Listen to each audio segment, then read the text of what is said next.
After my cousin's wedding, I logged into my bank account and nearly collapsed. Every dollar was gone. My father smirked and said, "We took it for the family.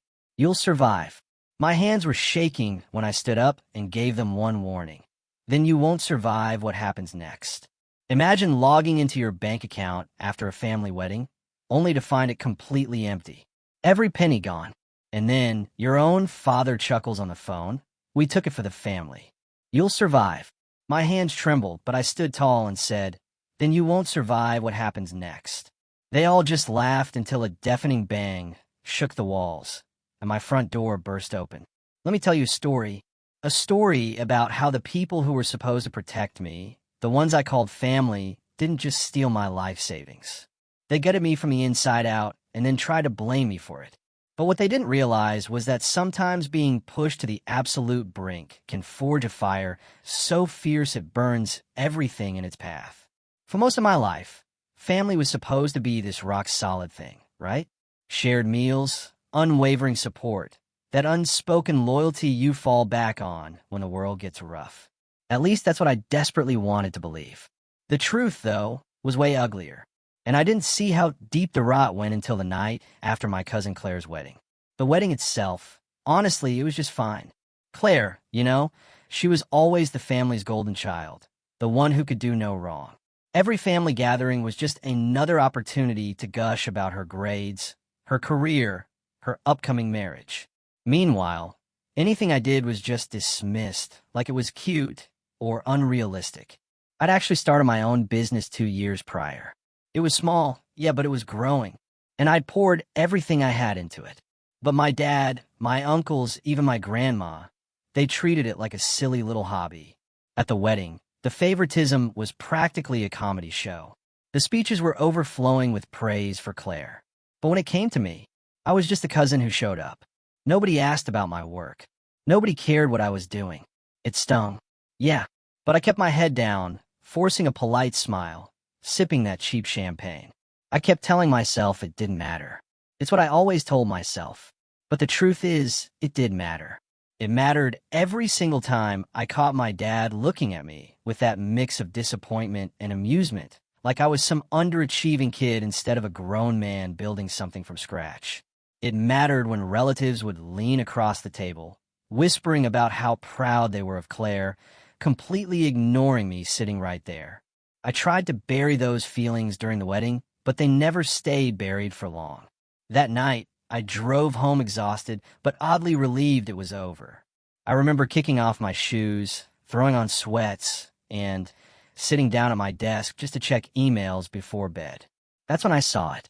My banking app wouldn't load right at first, and when it finally did, I froze. My account balance was wiped clean. Every single penny I had worked for, every bit of savings I'd built, gone. At first, I thought it had to be fraud, a hacker, or a glitch. My heart was hammering. I scrolled through the transactions, frantic, but what I saw made me go perfectly still. The withdrawals weren't random. They were transfers. Transfers made directly into an account with a name I knew far too well, my father's. My throat tightened, my vision blurred. I actually thought I was going to pass out right there at my desk. For what felt like an eternity, I just sat in the glow of my laptop screen, whispering to myself, "No, no, no, no." When I finally called my dad, my hand was shaking so badly I could barely press the buttons. He picked up on the second ring, his voice calm, almost smug. "James," he said, like he'd been waiting for this call. "What did you do?" I managed to choke out. He didn't hesitate. "We took it for the family. You'll survive." Just like that. No apology, no hesitation, no shame. My stomach dropped. My entire body went cold, then hot like I'd been set on fire from the inside out. I tried to speak, but the words caught in my throat. He chuckled, a low, satisfied sound that made my skin crawl. "Don't look so shocked. Everything you have, it comes from us anyway. You'll be fine." I don't know what came over me, but I shot up so fast my chair slammed into the wall. My voice cracked when I shouted, "Then you won't survive what happens next." And I meant it. My father just laughed. I could hear other voices in the background. My uncle, maybe my mother too. They were all in on it. They thought it was funny. They thought I was powerless. The call ended with their laughter echoing in my ear. I stood there in my living room, shaking so hard I could barely breathe. That's when I heard it. A deafening bang, like thunder inside the walls. The whole house seemed to tremble, and before I could even process it, my front door burst open. The bang that rattled my walls wasn't a random break-in or the police. No, it was my family. My father, my Uncle Peter, and even my younger brother Caleb, standing there in the doorway like they owned the place. They didn't even knock. They just barged in. My father held up his hands like he was entering a room he'd already claimed. "Relax, James," he said, brushing past me like I was nothing more than furniture in his way. "We can talk this out in person. Didn't want you doing anything rash." That word, rash, burned, as if I was some unstable child prone to tantrums. As if the theft of my entire savings was something that required me to calm down, not them to explain. My Uncle Peter followed close behind, his booming voice filling the room. "You should be thanking us, James. Really, we're keeping the money safe. Do you honestly think you could handle that kind of responsibility? Come on, you've always been careless with your choices." Careless? That word cut deep, because it was the same word they'd used for years. Well, I chose not to go into the family business. When I invested in my startup instead of going to law school like Caleb, every independent decision I'd ever made was painted as reckless or stupid. And now, with the smirk on my uncle's face, it was clear. They hadn't taken the money because they needed it. They took it because they thought they had the right to. Caleb stayed quiet at first, shifting uncomfortably near the door until Dad nudged him. "Go on. Tell your brother why this is necessary." My brother finally spoke, his voice laced with that mix of arrogance and insecurity I'd grown used to. "Dad's right, James. Look, the wedding was expensive. Claire deserved the best. She's the future of this family, not you. You're always talking about your company, but you barely make enough to keep yourself afloat. This way, at least the money's being put to good use." The air left my lungs. Claire's wedding. That's what my life savings have been reduced to. Paying for flower arrangements, an open bar, an address that probably cost more than my car. I wanted to scream. I wanted to throw them all out. But my father's voice cut through my rage like a blade. "Don't. Look so betrayed, James. You're part of this family, and family sacrifices. You'll understand one day when you stop chasing fantasies and accept your role." "My role?" I snapped, my voice louder than I expected. "What role is that exactly? The ATM? The joke everyone laughs at while Claire gets the praise and Caleb gets the support." Dad's eyes narrowed. His voice turned cold. "Your role is to contribute. You don't get to question where the money goes. It's not really yours anyway. Everything you've done, every opportunity you've had, it all started because of us. Never forget that. It was always the same manipulation. Every accomplishment I had, they traced back to themselves. If I landed a client, it was because they raised me to be persuasive. If I saved money, it was because they taught me the value of hard work. Nothing was ever mine. Nothing I did could stand on its own." Uncle Peter clapped me on the shoulder hard enough to make me flinch. "You'll get over this. You're young. You got time to build it back. Meanwhile, we'll make sure the family name shines." Claire's wedding was just the beginning. People are already talking about how perfect it was. That's because of you in a way. Be proud of that. Proud? You wanted me to be proud that I'd been robbed for the sake of their image? Caleb, emboldened now, leaned against the wall and smirked. "Besides, James, you never really belonged in the spotlight. You're too quiet, too soft. Let the real leaders handle things. You do better when you just follow along."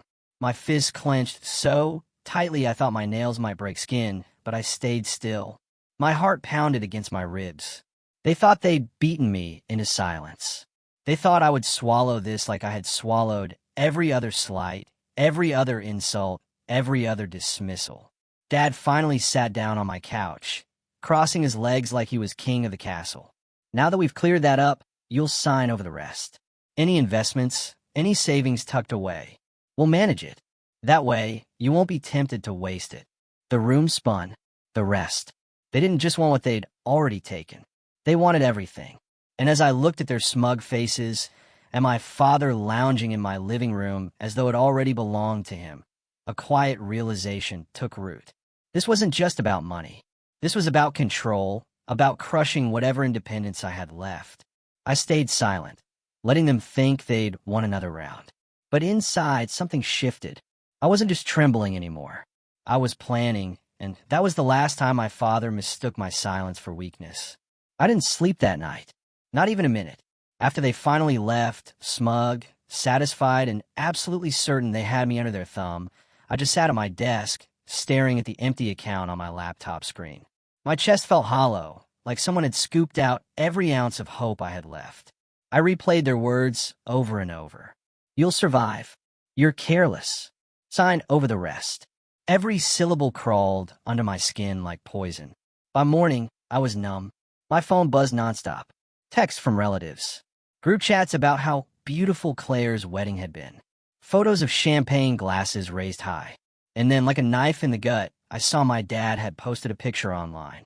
Claire beaming in her white dress, Kayla beside her, and my father in the middle, his caption reading, "Family comes first." Always family. That word had never felt so twisted. Later that week, the betrayal deepened in ways I hadn't thought possible. I went to the bank in person, thinking maybe, just maybe, I could reverse what had happened.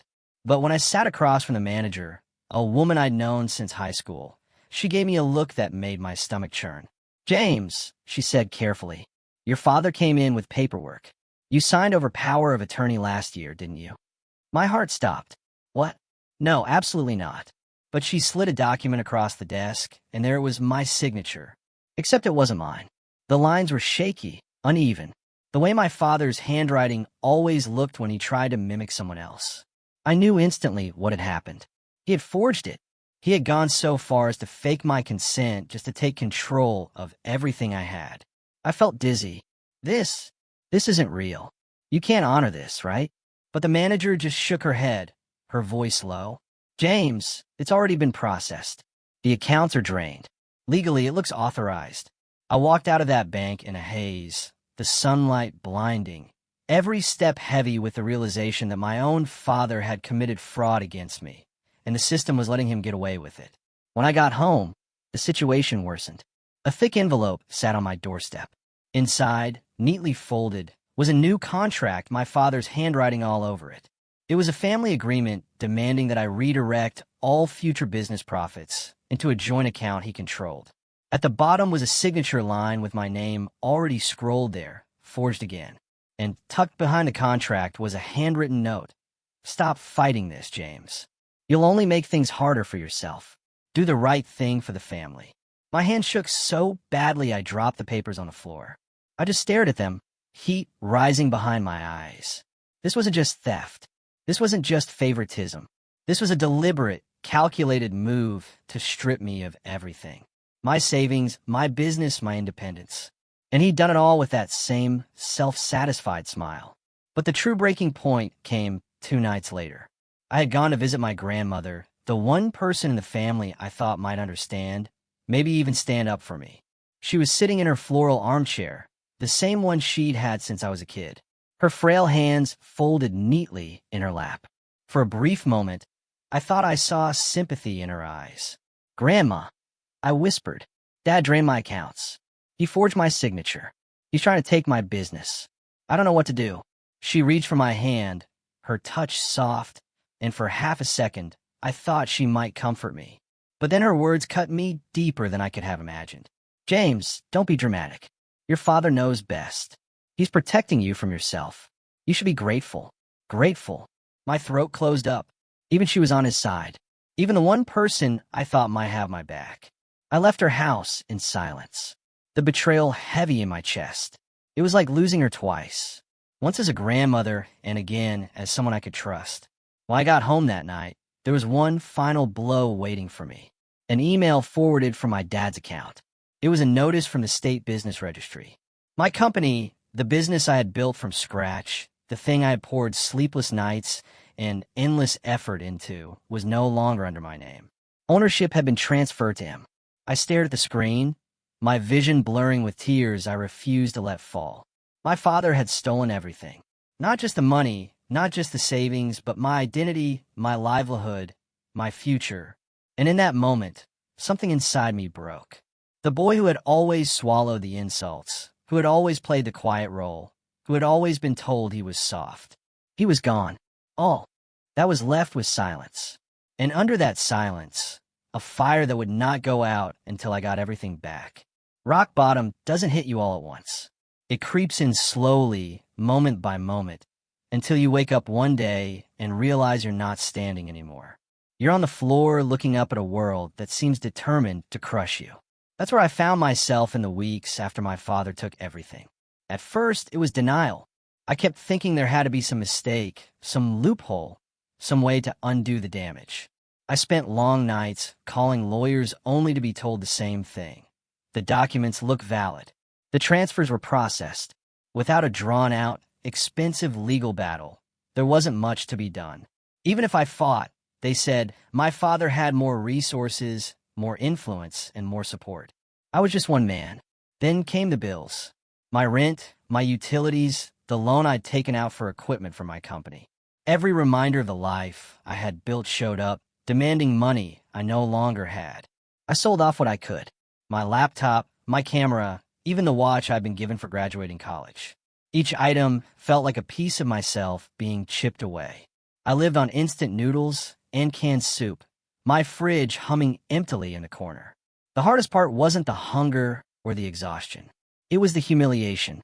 Friends I had once helped support asked why I was suddenly avoiding outings. Clients who had trusted me with their projects sent emails asking why my company wasn't responding anymore. I couldn't tell them the truth, that my own family had gutted me from the inside out. So I said nothing. I let the silence swallow my reputation. One evening, desperate and drained, I walked into my parents' house. I don't even know what I was hoping for. Maybe some scrap of humanity, maybe a chance to beg. They were sitting at the dining table, laughing over wine like nothing had happened. My father looked up at me with that same condescending smile. James finally decided to visit. Have you come to your senses yet? I swallowed hard. Dad, please. You've taken everything. I don't have a company anymore. I don't even have enough to pay rent. I need something back. Anything. He leaned back in his chair, swirling his glass of wine. James, this is what responsibility looks like. You think life is about chasing your little dreams? No, life is about sacrifice. You'll understand that once you stop fighting us. Until then, this is the lesson you need to learn. My mother sat quietly beside him, nodding, her eyes cold. Uncle Peter grinned. Caleb smirked. The entire room seemed to close in on me, the walls pressing tighter and tighter. I left that night feeling smaller than I ever had before. On the drive home, I gripped the steering wheel until my knuckles turned white, every breath shallow. By the time I pulled into my empty apartment, I couldn't even cry anymore. I just sat there staring at the dark, listening to the silence. Days bled into each other. I stopped answering calls. I stopped checking emails. I was a shell of myself, moving through life like a ghost. Rock bottom wasn't a crash. It was quicksand. The more I fought, the deeper I sank. But here's the thing about quicksand. Eventually, you stop thrashing. You go still. You breathe. And once you're calm, you can think. That's when the planning started. Quietly, in the back of my mind, almost without me realizing it at first, a thought would slip in. They forged your signature. What else have they left exposed? Another thought. They underestimate you. They always have. That's their weakness. I started keeping notes. Late at night, when the city was quiet, I'd sit at my desk with a cheap notebook, writing down everything I knew. Dates, transactions, names, patterns. It wasn't much, but it was a seed, a map of betrayal. And slowly, through the exhaustion and humiliation, a different feeling began to grow. Resolve. They thought they'd broken me. They thought I was finished. But rock bottom has a strange way of clarifying what really matters. I had nothing left to lose, and that made me dangerous. The climb back up wasn't quick and it wasn't pretty. At first, it was like trying to move after breaking every bone in your body. Slow, painful, but necessary. I knew I couldn't fight my family head-on yet. They had money, influence, and the smug confidence of people who believed they were untouchable. So I did the only thing I could. I disappeared into the background and started rebuilding in silence. I picked up work wherever I could. Freelance jobs, odd tasks for people who didn't ask too many questions. I stayed quiet, kept my head down, and saved every penny I could. The meals were still simple, the nights still long, but for the first time in weeks, I felt purpose creeping back in. Each small payment, each new skill learned, was a brick in the foundation of something bigger. One of the first breaks came when an old client reached out asking if I'd be willing to take on a small project under the table. "I don't care what name you use," he said. "You're the only one I trust to get it right." That line stuck with me. The only one he trusted. My family might have stripped me of everything, but they couldn't take away the trust I'd earned, the work ethic I had, or the mind they'd spent years belittling. So, I reinvented myself. I registered a new company under a different name, one that had no ties to my family. I used a friend's address as the business mailing location, and I built quietly, project by project. No announcements, no social media posts, no bragging, just work. Silent, steady, and relentless. While they drank wine and boasted about Claire's perfect wedding, I was poring over contracts, designing late into the night, meeting clients in quiet cafes. The money started trickling in and then flowing. I wasn't rich, far from it, but I was moving again. Each invoice paid felt like reclaiming a piece of my dignity. Months passed, and the silence worked in my favor. My family thought they had beaten me into submission. They thought I had nothing left, which meant they weren't watching me. And in that shadow, I was growing stronger. The turning point came when a project I had taken on for a small local business caught the attention of a larger firm. They reached out, impressed with the work, and offered me a contract that could keep me afloat for years. I remember staring at the email, my hands trembling, not from fear this time, but from the rush of possibility. I accepted, of course, but carefully, quietly, every paper trail, every dollar I kept under lock and key, away from the greedy hands of those who had already tried to strip me bare. As my work grew, so did my confidence. The shame I'd been carrying began to peel away. I wasn't just surviving anymore. I was building a future on my own terms. My bank account slowly filled again, though this time I split it across multiple places, all under names my father didn't know existed. He couldn't touch this. Not now. Not ever again. And with each success, I started to notice something I hadn't before. People respected me, not because of my last name, not because of my family, but because of me. Clients referred me to their friends. Partners asked for my input. For the first time, I wasn't just the overlooked son or the failure at the dinner table. I was someone worth listening to. The irony was my family still had no idea. They thought I was licking my wounds, stumbling through life, barely holding on. And I let them think that. I played the part of the struggling, beaten down son when I saw them. I let Dad lecture me about responsibility. Let Caleb smirk about his better prospects. Let Grandma pat my hand and tell me to be grateful. I swallowed it all with a blank face. Because while they sat in their comfortable chairs, basking in their imagined superiority, I was climbing higher and faster than they could see. And as I stood on that invisible ladder, looking down at the people who had pushed me into the dirt, I realized something crucial. They hadn't just stolen from me. They had given me the greatest gift of all, motivation. A fire that would never go out until justice was mine. It started with a whisper, one I wasn't meant to hear. I had been keeping my distance from the family for months, showing up only when absolutely necessary. I played my part well, shoulders heavy, eyes tired, wallet supposedly empty. To them, I was still the struggling son who hadn't learned his lesson. But beneath that mask, my new company was thriving. The contract I'd landed had opened doors to even bigger projects. And while my father smirked at family dinners, I was wiring 5-figure payments into accounts he didn't even know existed. Then came Claire's engagement party. Yes, she'd already had the wedding. They drained my savings to fund it. But now there was another event, another excuse for them to parade wealth and superiority. I didn't want to go, but part of me knew that staying in the loop meant staying one step ahead. So I went blending into the crowd with a drink in hand, pretending to be invisible. That's when I heard it. My father and Uncle Peter were standing near the back patio, voices low, but not low enough. "The deal has to go through soon," Uncle Peter muttered. "If the numbers don't add up, the investors will walk. We've already sunk too much into this." "Don't worry," my father said smoothly. James's money covered more than they realize. They think we got assets lined up. We'll make it work. I froze. Investors, deals. This wasn't just about Claire's wedding. They had funneled my savings into something else, something risky enough that they were whispering about it in shadows. I edged closer, careful not to draw attention. But what if the audit flags it? Uncle Peter pressed. The transfers, the signatures. If anyone digs too deep, they won't, my father snapped. And if they do, James will take the fall.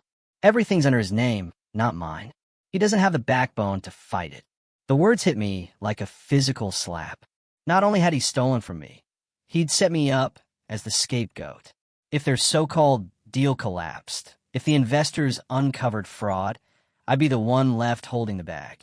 I walked away from that conversation with my heart pounding, a storm brewing inside me. For the first time, I saw the full picture. This wasn't just greed. It was calculated exploitation. My father hadn't simply drained my accounts. He tied my name to their shady dealings, betting that I'd stay too beaten down to defend myself. But what he didn't know was that while he thought I was powerless, I had been building power of my own. Through my new company, I had gained access to resources I never had before. Lawyers who actually respected me, accountants who knew how to dig into hidden numbers, clients who trusted me enough to share contacts in high places. And as my contracts grew, so did my understanding of business structures, loopholes, and the fragile threads that held deals together. One night, sitting at my desk with the same cheap notebook I'd started months ago, I connected the dots. My father and uncle's investment deal wasn't solid. It was a house of cards, and I now had enough knowledge, enough leverage to blow it over with a single push. But I didn't push. Not yet. Because revenge isn't just about striking. It's about striking when they least expect it, when the fall will hurt the most. So I started gathering quietly, methodically, like a hunter setting traps in the dark. I collected every piece of evidence I could find. Emails forwarded accidentally. Scraps of conversation overheard. Business documents carelessly left in drawers at family gatherings. Each detail went into a growing file, neatly organized, waiting for the day I would use it. And then came the moment that sealed my resolve. A client I had been working with, someone high up, someone with influence far beyond what my father could dream of, leaned across the table one afternoon and said, "You've got a sharp mind, James. Have you ever considered what you could do with the right backing?" I smiled for the first time in weeks, because with his backing, I wouldn't just be his son fighting a family war. I'd be a man with allies, resources, and the kind of power my father had always claimed I lacked. For the first time in my life, the balance was shifting. They thought they had buried me, but I wasn't buried. I was planted, and now I was ready to grow into something they would never see coming. Revenge, I learned, isn't about anger. Anger burns too quickly, leaving you reckless. No, real revenge is about patience. Quietly weaving the net until the moment comes when you can pull it tight and watch your enemies thrash. By the time that moment arrived, I was calm, almost frighteningly calm. It started small, subtle moves, the kind no one notices at first. I began leaking pieces of information about my father and uncle's investment deal to the right ears. Never directly, never in a way that pointed back to me, just quiet nudges to people in positions of power. Auditors who love chasing down inconsistencies, competitors who would pounce at the first sign of weakness. It was like sprinkling breadcrumbs, each one leading toward the rotten core my family had tried so hard to hide. Meanwhile, I secured my own position. My client with influence had introduced me to contacts who understood how to protect assets, how to shield income, how to move money in ways no one outside the circle could trace. For the first time in my life, I wasn't just surviving. I was insulated. Even if my family tried to come after me again, they'd find nothing to take. The real strike came at a quarterly family dinner. I had kept up appearances, still playing the part of the struggling son, shoulders heavy, voice quiet. Dad loved those dinners because it gave him a stage. He held court at the head of the table, glass of wine in hand, bragging about how his business sense was keeping the family afloat. That night, he was particularly smug. "It's a good thing James has finally stopped wasting time on his little projects," he said loudly, enough for the entire table to laugh. He's finally learning that family comes first. Isn't that right, son? I looked around at their faces, smirking, nodding, some even pitying me. For a moment, I let the silence stretch. Let them bask in their imagined superiority. Then I smiled. Not the broken smile they expected, but a calm, steady smile that made a few of them shift. In their seats. "You're right, Dad," I said evenly. "Family does come first. That's why I thought you should all know something before you hear it from someone else." The room stilled. I pulled out a neat folder from my bag and slid it across the table. Inside were copies of the forged documents, my signature in my father's shaky handwriting, the transfers to accounts under his control, the shell companies he and Uncle Peter had been funneling money through. Pages of evidence, each stamped with official seals from lawyers and auditors who had quietly verified everything for me. Funny thing, I continued, my voice calm, almost conversational. Turns out forging your own son's signature is still illegal. And siphoning his money into a fraudulent deal? Well, that doesn't look too good on paper either, especially when investors start asking where their money really went. My father's face drained of color. Uncle Peter sputtered, reaching for the folder. But I pulled it back with a steady hand. "Don't worry," I said, my tone razor-sharp beneath the calm. "The right people already have copies. In fact, they've had them for weeks. I just thought you deserved to know before the calls start coming in." The silence was deafening. Caleb stared at me, his smirk gone, replaced by wide-eyed disbelief. Claire shifted uncomfortably in her seat, for once without a spotlight to save her. My grandmother's fork clattered against her plate. My father finally spoke, his voice low, trembling with fury. "You wouldn't dare." I leaned forward, my eyes locked on his. I already did. It wasn't a shout. It wasn't dramatic. It was simple, undeniable truth. The fallout didn't happen all at once, but I saw the cracks forming right there at the dinner table. My father's hand shook as he set down his glass. Uncle Peter's face turned a dangerous shade of red. And for the first time in my life, I wasn't the one shrinking under their gaze. They were shrinking under mine. And the best part? I wasn't done yet. The call started 2 days later. I heard about it first through whispers in the family group chat. My Uncle Peter had been questioned by one of the investors. They demanded proof of where the funds had gone, and the numbers didn't line up. Then another message. Dad hadn't shown up to his office. By the end of the week, the floodgates had opened. Auditors swarmed through their accounts. Investors pulled out, and the very people they had boasted about impressing were suddenly demanding explanations. I didn't need to lift a finger. The net I'd woven tightened all on its own. My father tried calling me at first, leaving message after message. His tone shifted with every voicemail, furious in one, pleading in the next, trying to guilt me in another. "James, you're ruining the family. Do you understand what you've done? You're destroying us." But I didn't answer. Not once. Uncle Peter wasn't as subtle. He showed up at my apartment one evening, pounding on the door until my neighbors peeked out into the hallway. His face was pale, sweat beading on his forehead. "You gotta fix this, James," he hissed when I finally cracked the door open. "We'll give you a cut. We'll make it right. Just pull the evidence back." I let him ramble, his words spilling out in desperation. When he finally stopped, I looked him dead in the eye and said quietly, "This is me fixing it." Then I closed the door in his face. The unraveling was quick after that. My father lost his position on the board of the company he had bragged about leading for years. Uncle Peter filed for bankruptcy within months. Caleb, who had relied on their support for everything, suddenly found himself scrambling for work he wasn't qualified for. Claire, whose perfect wedding had been funded by my stolen savings, discovered that her dream life was built on money that no longer existed. Even my grandmother, who had dismissed my cries for help, had to watch as the empire she'd been so proud of collapsed into dust. Meanwhile, I flourished.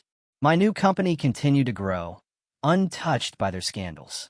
Clients trusted me more than ever, impressed not just by my work, but by the quiet resilience I carried. The friends I thought I had lost returned, not out of pity, but out of genuine respect. For the first time, I stood on solid ground, and it was ground I had built myself. The last time I saw my father, he wasn't the towering figure who had stolen everything from me. He wasn't the man with the smug grin and the wine glass in his hand. He was sitting alone in a diner, shoulders slumped, staring into a cup of coffee that had gone cold. He didn't see me at first, but when our eyes met across the room, something flickered in his expression, recognition, then shame. He opened his mouth as if to speak, but I shook my head. There was nothing left to say. I walked out without a word, the bell above the diner door jingling softly behind me. And for the first time in my life, I wasn't carrying his weight anymore. My family had taken everything from me, but in trying to break me, they had given me something far greater than money or approval, freedom. And as I stepped into the cold air that night, I smiled. Not the quiet, strange smile they used to mock, but a real one, because they had finally learned what I had known for months.